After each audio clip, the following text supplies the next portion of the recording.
It says, how to eliminate the I am not enough belief. You can't. There's always going to be a tape in your head that's going, it's probably not going to work out, dude. That girl's not going to want you. Yeah, your business is never going to take off. You're never going to get the promotion. And that's just something that kind of never goes away. The fear never goes away. It's good to have it, but you feel the fear and you do it anyways.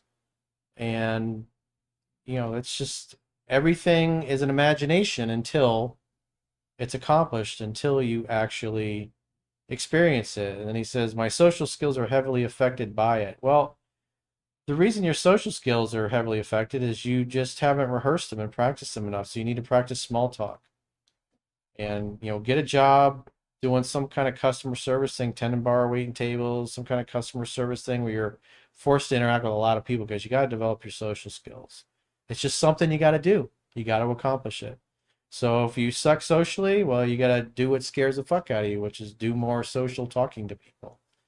Do more creating the small talk. I did a video many years ago called How to Improve Your Social Skills. And there's another one, The Process of Improving Your Social Skills. And you got to do it. As a man, you have to be able to do it. As a man, you got to be able to walk into a potential employer and ask for a job and make those things happen. So it's just absolutely essential skills as a self-reliant human being that you got to develop. There's no way around it. How much is too much situationships? Hey, dude, as long as you're happy and you're enjoying it, and she's enjoying it or they are enjoying it, it's like whatever, man, whatever floats your boat. Just don't get them Don't try to confused. live your life according to other people's expectations. People are always going to be unhappy. People that are married are going to be upset that you're not married. People that are single are going to be upset that you're in a relationship. People that want to start a business are going to be upset at you for starting and having a successful business. People that aren't doing well in their career are not going to be happy with the fact that you are doing well in your career. So as long as you get up every day and you're grateful and you're happy with where you are and where you're going and where you've been, and the ladies that love you, that's all fucking matters. There is no way to happiness. Happiness is the way. In other words, it's a conscious choice. Is there such thing as return on investment in regards to relationships?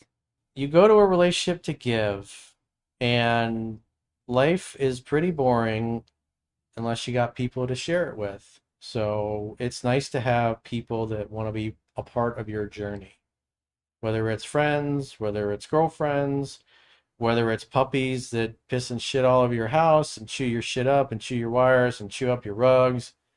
It's like they still, like these dogs are a pain in the fucking ass, but all they want to do is be near you or around you at your feet. They want attention. They want love. They give you lots of love. They're always happy to be around you. That's all they need is to be with you. And it's nice when you got a girl that feels that way. It's nice when you got friends that feel that way. It's nice when you have a business that feels that way, or coworkers, or whatever you do. Surround yourself with good people and work with good people. Live with good people. Have a good life. How do I get over my limiting beliefs? Focus more on your outcomes and your emotionally compelling whys that you want things. Because until you've achieved the things you want or you get the things you want, it's always really just going to be a mental theory or a mental image. And the only way to get from where you are to where you want to be is taking massive action. So if you lose yourself in the process of accomplishing your grandest goals and dreams, and what you need to do to take action, like every day you're focused on what must I get done today before I go to bed tonight.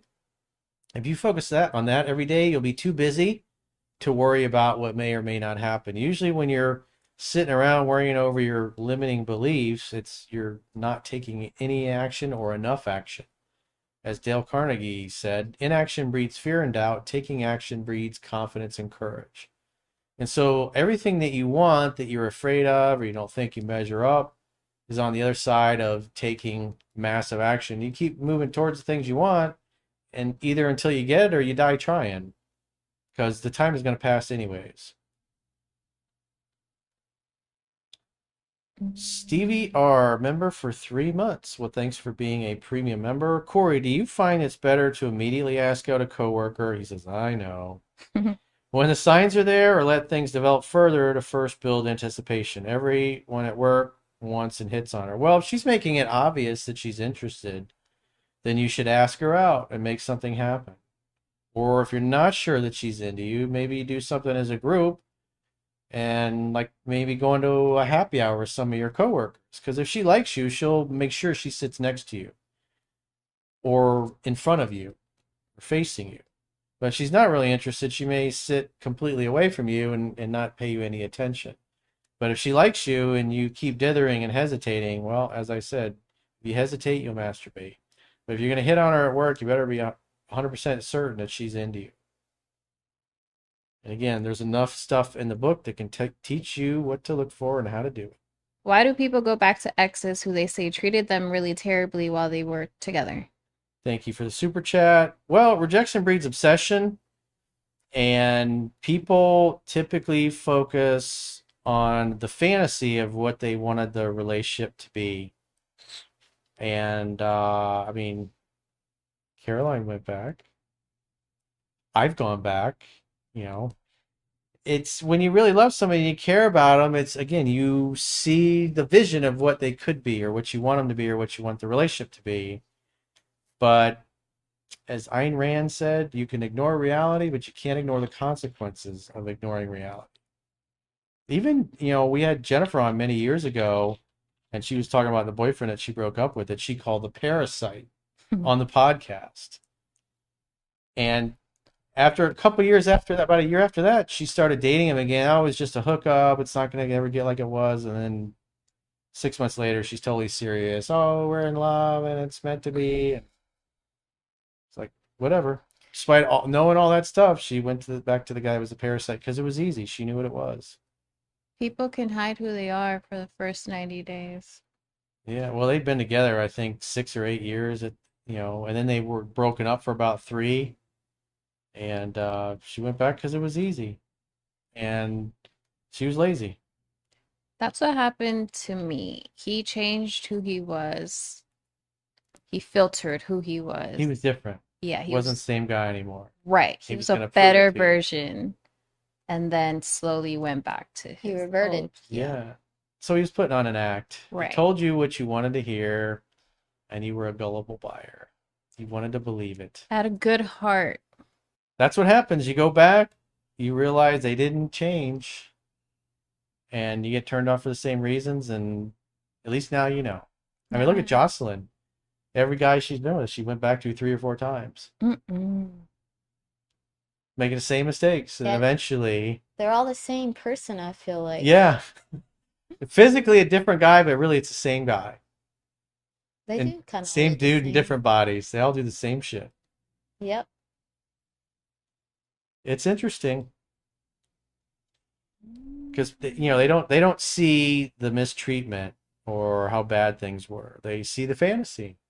As much as I love Jennifer, I was like, you watched the video, hon. It's like you went on and you fucking torched him.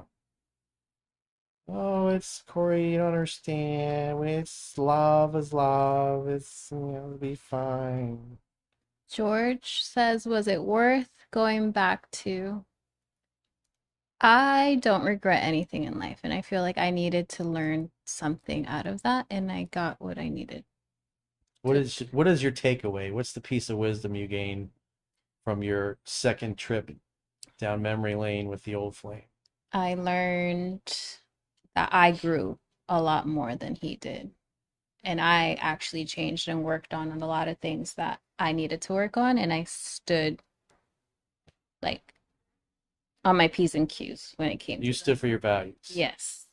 So that I was... And his values were a falsehood. Right. So when I left that relationship, I felt peace. Not really. There was nothing left for me there. Like nothing was holding me back. So it still wasn't easy. You were beat up for a while. yeah, it's obviously like losing someone who you were with. Like somebody died. Right. You get used to that company, but I was better off without it.